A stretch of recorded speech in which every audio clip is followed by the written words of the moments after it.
Sanggar Cerita mempersembahkan Sabda Pandita Ratu.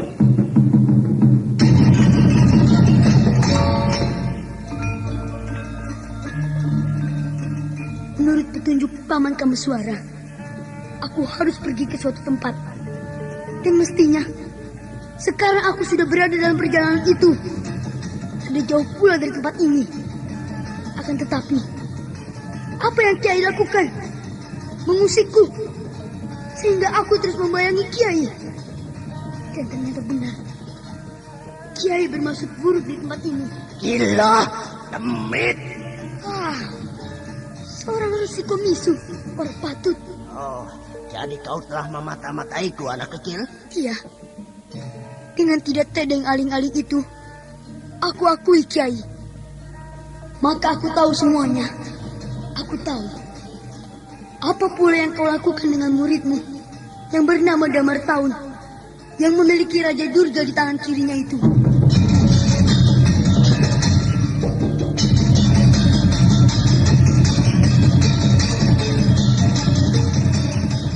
Sabda Pandita Ratu, sebuah kisah penuh dilema, tragedi cinta anak manusia, perebutan tahta, mabuk harta dan duniawi, serta silaunya kehormatan, di mana keangkara murkaan merajalela karena dendam yang membara. Kisah ini berlatar belakang berdirinya Singasari. Ken Arok, dialah pemuda yang merebut pahit getirnya kehidupan. Namun sebenarnya, dialah yang harus melaksanakan sabda-sabdanya. Perjalanan sengsaranya adalah awal untuk meraih keberhasilan, untuk menuju kejayaannya di saat Singasari berdiri. Apakah cita-citamu itu, Kenomang? Aku ingin mengubah nasibku. Aku bosan dengan kehidupanku selama ini yang terlunta-lunta, akrab dalam pelukan kemelaratan. Kadangkala aku berangan-angan, aku adalah seorang istri dari Patih. Bahkan lebih gila lagi, aku berangan-angan, andai kata aku adalah seorang permaisuri, maka akan terhapus semua masa silamku. Terhapus lenyap, tidak bersisa semua kenangan buruk yang kumiliki. Itulah cita-citaku, Kakang Ken Arok. Bagaimana dengan kau, Kakang?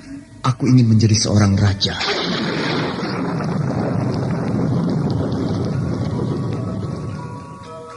Sabda Pandita Ratu. Naskah ditulis oleh Pondra Swastilangga, diolah oleh Agung Bahrodi, didukung oleh artis-artis terkemuka Ferry Fadli, Eli Ermawati, M. Abu, Ivone Rose, dan lain-lain. Teknik dan montase Ibing Arifin, dengan sutradara Dian Pertiwi.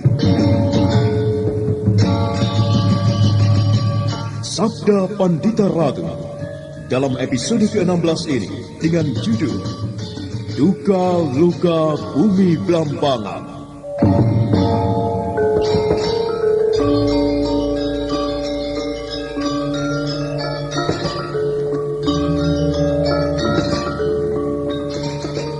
Dalam seri ke-461 ini didukung oleh para pemain Ferry Fadli sebagai Kameswara, Iwan Dahlan sebagai Mahisa Branjangan, Ajeng Atmakusuma sebagai Rastri Kandi, Margaret sebagai Kensiwi Naraswari, Arya sebagai Resi Bawani, Billy sebagai Damar Taun, dan Asdi Suhastra, pengantar cerita.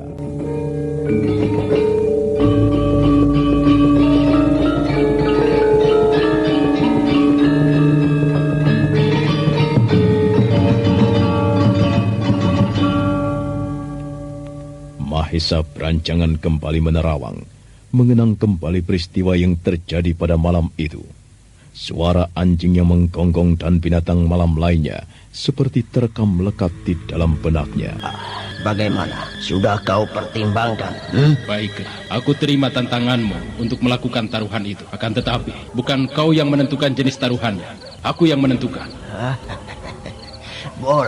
Boleh saja. Kau boleh menentukan jenis taruhannya. Aku menurut. Sebut saja, taruhan apa yang akan kau pergunakan? Bisa aku pegang apa yang kau katakan itu?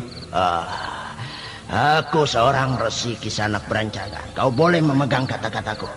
Jenis apapun yang kau pergunakan untuk taruhan, aku tidak akan menolak. Bagus. Aku yang akan menentukan jenis taruhan itu, Sang Resi. Nah, jawablah. Aku tengah membayangkan sebuah benda. Aku tidak perlu menyebutnya. Kaulah yang harus menyebutkan. Benda apakah yang sedang aku bayangkan itu?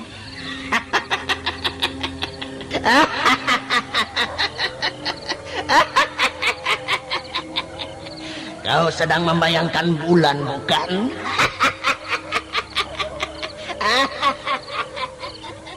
Itulah yang terjadi, Kameswara. Aku telah membayangkan sebuah benda, dan benda itu adalah bulan. Orang itu mampu menyebutnya dengan tepat. Akhirnya kami berdua pulang seperti orang yang baru saja pulang dari kalah perang. Paman Yuyu Rumpung sangat kecewa sekali. Kami berdua telah terikat erat oleh janji yang tidak mungkin dilanggar. Namun kemudian untuk menjaga agar perilaku tidak benar itu tidak menjalar, aku segera mengumpulkan segenap murid-muridku. Mereka aku beri pengarahan, dan nampaknya aku berhasil membentengi perguruan ini. Namun, tidak demikian dengan Paman Yuyu Rumpung. Para siswa perguruan pesanggaran semakin jauh terperosok ke dalam perbuatan-perbuatan tak terpuji itu. Paman Yuyu Rumpung tidak kuat. Kekecewaannya tidak mampu ditahan lagi. Paman Yuyu Rumpung kemudian mengakhiri hidupnya dengan bunuh diri. Aku merasa bersalah, Kameswara. Aku juga bersalah, Kakang. Seharusnya akulah yang mengendalikan roda kehidupan perguruan. Mahesa Beranjangan telah mengakhiri ceritanya. Sebuah cerita yang sebelumnya dirahasiakan oleh Mahesa Beranjangan, namun kemudian dibeberkan dengan segamblang-gamblangnya. Kameswara terdiam seperti arca untuk beberapa saat lamanya. Dia mencoba mengenang wajah Yuyu Rumpung, paman gurunya. Ada desir duka yang kemudian menggerataki permukaan hatinya. Aku akan temui orang itu. Kakang, bukankah Kakang telah membuat janji untuk bertemu pada bulan sabit pertama? Rasanya tidak perlu menunggu bulan sabit hari pertama. Sekarang juga aku bisa menemui orang itu. Kameswara, pertimbangkan sekali lagi. Aku percaya kau pasti dapat mengatasi persoalan ini. Soal kapan kau akan menemui orang itu, apakah sekarang atau kelak, itu hanya soal waktu yang tidak ada bedanya bagimu.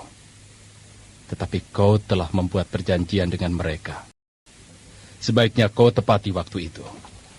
Baiklah. Akan tetapi malam nanti, aku akan membuat sebuah permainan untuk mereka. Tidak ada lagi hal penting yang kemudian dibicarakan. Matahari kemudian semakin bergulir ke arah barat. Kameswara telah membersihkan diri dan memakai pakaian pemberian Mahesa Beranjangan. Kehadiran Kameswara benar-benar membuat suasana menjadi cerah. Nyai Beranjangan yang bernama Ken Ratus itu telah memerintahkan kepada seorang pembantu rumah tangganya untuk menyembelih beberapa ekor ayam untuk disantap bersama-sama. Maka demikianlah ketika kemudian matahari semakin merendah. Aku ingin ikut, Kakang. Jangankan Siwi. Bagaimana kalau aku, Kakang? Aku ikut, dan Kakang Panji Garit juga ikut. Juga jangan. Akan tetapi aku ingin melihat apa yang akan Kakang lakukan. Aku tidak akan melakukan apa-apa. Aku hanya akan mengintai rumah itu dari kejauhan. Hanya itu yang akan aku lakukan, tidak lebih. Aku hanya akan mengajak Kakang Mahesa Beranjangan. Kau menunggu rumah, Kakang Kameswara jahat. Tanyakan kepada suamimu, apakah aku jahat? Kakang Kameswara, seharusnya aku memanggilnya paman, bukan kakang. Menggelikan juga jika aku mengingat. Dulu aku pernah mencintainya. Karena cinta, Kakang Kameswara hampir menjadi gila. Rasanya menyenangkan membayangkan bersuamikan Kakang Kameswara. Orangnya baik, aku sudah sangat mengenalnya. Bahkan seingatku, ketika dulu aku masih kecil, Kakang Kameswara sering menggendongku. Seharusnya aku memanggil paman, tetapi ia bukan pamanku yang sebenarnya. Ia hanya sekedar anak angkat kakek ageng pesanggaran. Melamun ya? Bibi. Kameswara dan Mahesa Beranjangan memacu kudanya tidak begitu kencang, meninggalkan Palwa Sambu menuju ke pesanggaran. Dari jauh nampak Gumuk Serawet, sebuah gunung yang terlalu tangguh. Disebut gunung tidak pantas, disebut gumuk terlampau tinggi. Jika cuaca tidak sedang mendung, gumuk ini pun bisa terlihat dari Bukit Sembulungan. Dan ketika hari telah gelap, mereka sampai di pesanggaran. Kameswara menghentikan kudanya sebelum tiba di depan regol. Tanpa kuda, mereka mendekati rumah perguruan. Mereka masih berada di halaman, Kakak.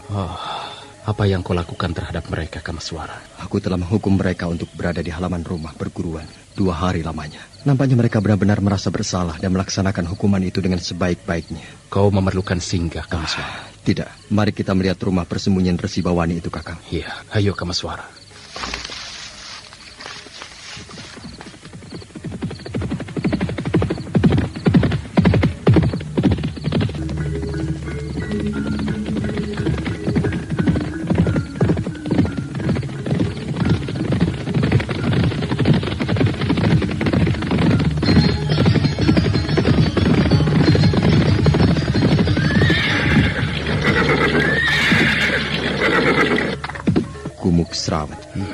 Kita pernah hampir tergerincir di atas sana, Kamaswara. Kau ingat itu? Aku ingat.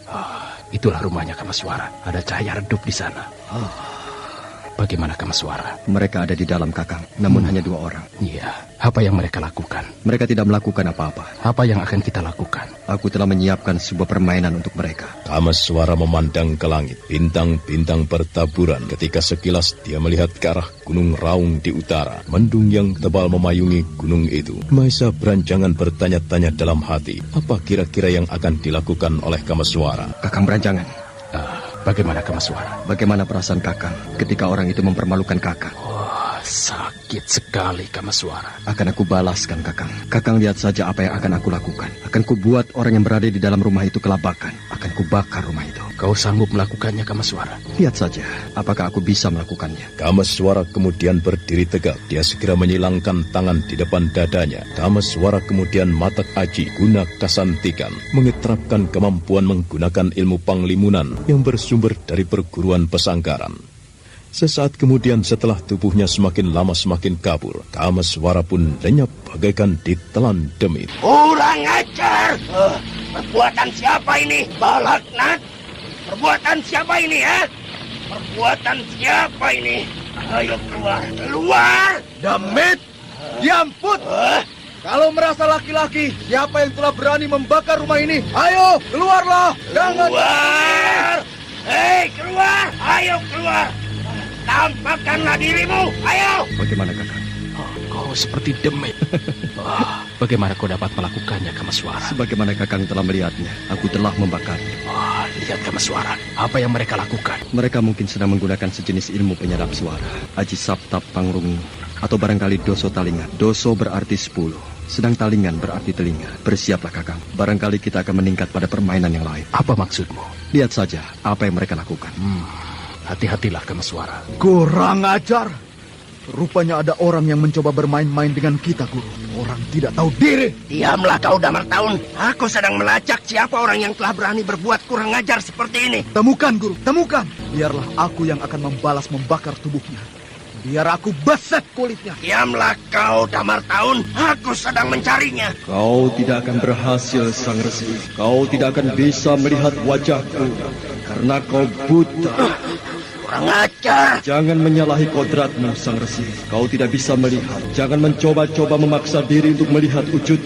Jika itu kau lakukan, kau akan terbakar. Balaknat, iblis! Bagaimana, Guru? Orang itu mengirimkan suara melalui pamelingan Damartaun. Lalu, apa yang dikatakan, Guru? Dia menghinaku. Dia mengatakan aku buta. Hei orang gila, keluarlah kau. Ayo, kalau kau merasa memiliki kemampuan yang kau anggap bisa kau pergunakan untuk menyamakan kekuatan kami, ayo keluarlah. Mahesa Beranjangan dan Kamaswara melihat murid Resi Bawani yang bernama Damartaun itu mengumpat-umpat mengumbar kemarahan. Namun meski sampai serak tenggorokan Damartaun dalam berteriak, tetapi tidak ada balasan. Kobaran api yang menjilat-jilat di belakangnya bagaikan mengejeknya. Namun sementara itu, kabut melayang-layang menggapai dedaunan, menyebar tipis di mana-mana, dan di langit bintang-bintang gemerlapan. Bagaimana, Guru?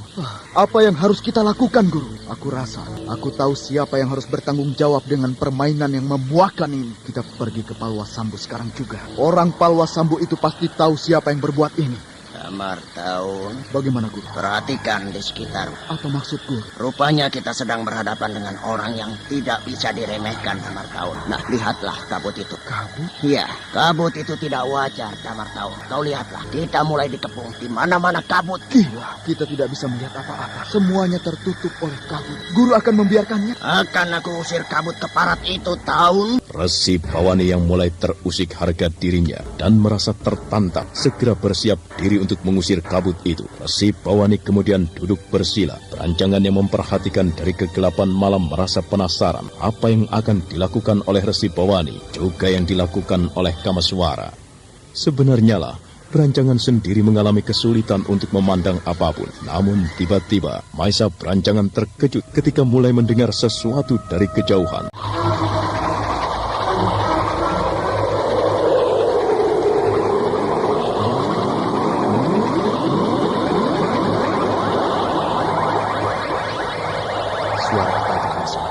Bukan main. Ternyata orang itu menguasai sebuah ajian yang dahsyat, Celeret Tahun.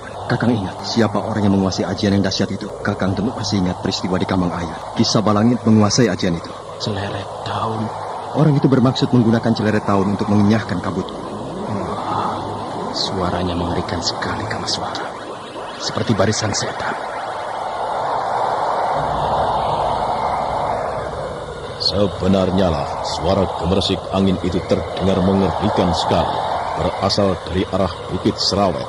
Udara yang bagai dirangsang oleh ajian Celeret Tahun yang digelar oleh Resi Bawani. Udara itu mulai bergerak, berputar dengan cepat, meliuk-liuk, menghisap debu dan dedaunan, menghisap kabut yang disebar oleh Kamaswara. Bagai dikendalikan, kabut itu bergerak menuju ke kobaran api hingga buyar berantakan. Maka akibatnya benar-benar dahsyat sekali. Api berhamburan kemana-mana. Bahkan ada sepotong kayu yang menjadi bara jatuh di dekat kaki Kamaswara dan Maisa Beranjangan. Lesus itu terus berputar, menghisap kabut dan kemudian membuangnya entah kemana. Bukan main. Bagaimana, Kamaswara? Perhitungan Kakang Maisa Beranjangan ternyata benar. Orang itu memang memiliki ilmu yang tinggi. Nampaknya ia mempunyai hubungan dengan Kisah Balangit. Saudara seperguruan maksudmu? Benar. Lalu bagaimana? Kita tunggu saja di Tegal Delima, bulan Sabit hari pertama. Orang itu tidak melakukan apa-apa lagi, Guru. Iya, tetapi orang itu telah menghina kita, Tahun. Mampukah Guru menemukannya? Kecuali jika orang itu dengan sengaja menemuiku, Damar Tahun. Apakah kira-kira pemuda itu, Guru? Pemuda yang sedang kita cari-cari? Tidak mungkin. Orang yang mampu melontarkan kemampuan yang aneh seperti itu tentu orang yang sudah memakan banyak asam garam. Kira-kira seusiaku. Tidak mungkin jika masih muda. Kurang ajar. Berani benar orang itu menghinaku. Sayang sekali orang itu tidak mau menampakkan diri, Guru. Tapi sungguh aneh, Damar Tahun. Aneh sekali. Apa yang aneh, Guru? Seumur hidupku, baru kali ini aku mengalami peristiwa seperti ini. Aneh, sungguh aneh. Aku merasa wawasanku tentang ilmu kanuragan sudah cukup luas. Tetapi aku belum pernah bertemu dengan orang yang mempunyai kemampuan aneh seperti ini. Kabut. Iya, ilmu kabut. Ilmu itu keberadaannya bagai hanya di dalam dongeng saja. Tetapi ternyata ada orang yang menguasainya. Guru tidak bisa mengenalinya. Siapakah kira-kira orang yang mempunyai ilmu semacam itu? Tidak, Tahun. Guru, aku kira kita tidak bisa membiarkan hinaan ini begitu saja. Siapapun orangnya yang melakukan, tentu ada hubungannya dengan orang Palwasambu. Ya, pasti ada hubungannya dengan mereka.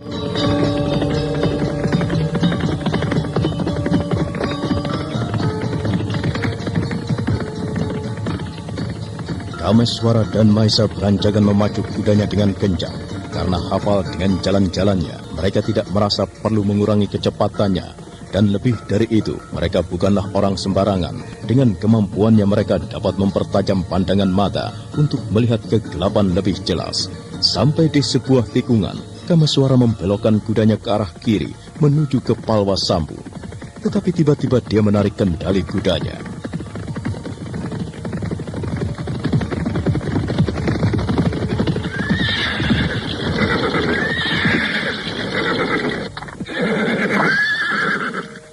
Ada apa, Kameswara? Aku membayangkan sebuah kemungkinan. Mereka akan memperhitungkan bahwa siapapun yang telah berani membakar rumah persembunyian mereka itu pasti ada hubungannya dengan Palwasambu ataupun Pesanggaran. Lalu bagaimana, Kameswara? Bagaimana kalau mereka menyusul, Kakang? Aku tidak cemas mereka menyusul, tetapi bagaimana kalau mereka berbuat sesuatu di Pesanggaran? Kakang Maisa Beranjangan mempunyai pendapat? Bagaimana? Kau benar, Kameswara. Pesanggaran lebih dekat dengan tempat itu. Kemungkinan yang paling dekat adalah mereka pasti akan datang ke perguruan Pesanggaran. Kalau begitu, kita balik lagi. Ya, mari. Ya.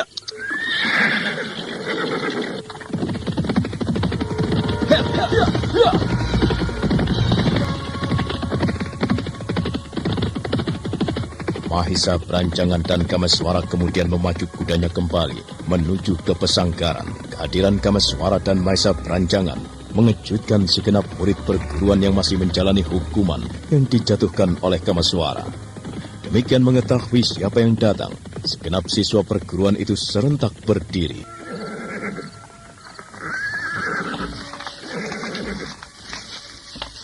Apakah terjadi sesuatu mulai dari tadi siang hingga saat ini? Penyebar perilaku buruk itu mendatangi kalian? Benar? Benar, Kameswara. Siapa? Ki Gede Panji dan Wiradharma. Mereka menghasut kalian? Benar. Adakah di antara kalian yang terpengaruh? Ada. Siapa? Sawukir, Dumung, Sambar Wulung, dan Purat Pacil. Mereka memutuskan meninggalkan hukuman ini Ki Banjangan. Sudahlah, biar saja mereka pergi. Dengan demikian aku bisa mengetahui siapa yang masih memiliki kecintaan terhadap perguruan pesanggaran ini. Nah, aku sudah percaya jika kalian telah berhasil membersihkan hati yang sempat ternoda oleh perbuatan tidak terpuji itu. Kalian sekarang bebas. Akan tetapi bukan berarti kalian bisa enak-enak begitu saja.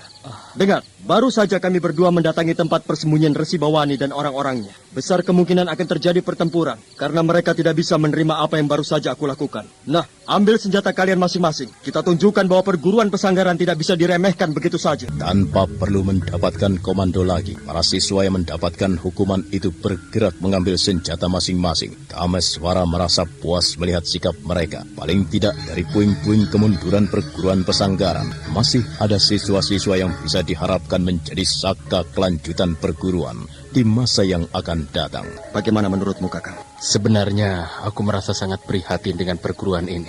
Sejak ayah meninggal, Paman Harjo meninggal, Paman Yui Rumpung pergi pula untuk selamanya. Perguruan ini kehilangan pamor. Tidak ada yang membimbing mereka. Aku berharap baik Kakang Maesa Beranjangan, Ken Siwi dan suaminya, serta Rahastri Kandi dan suaminya segera mempelajari kitab Kanuragan Palawariung Laut itu bersama-sama. Dengan demikian apa yang Kakang cemaskan itu tidak akan terjadi. Waktu terus bergerak, Kameswara dan Maesa Beranjangan tetap menunggu. Namun ketika waktu berjalan terlalu jauh, Kameswara tiba-tiba menjadi curiga. Saudara pendengar, untuk mengetahui jawabannya, ikutilah kelanjutan kisah ini dalam seri berikutnya. Sampai jumpa.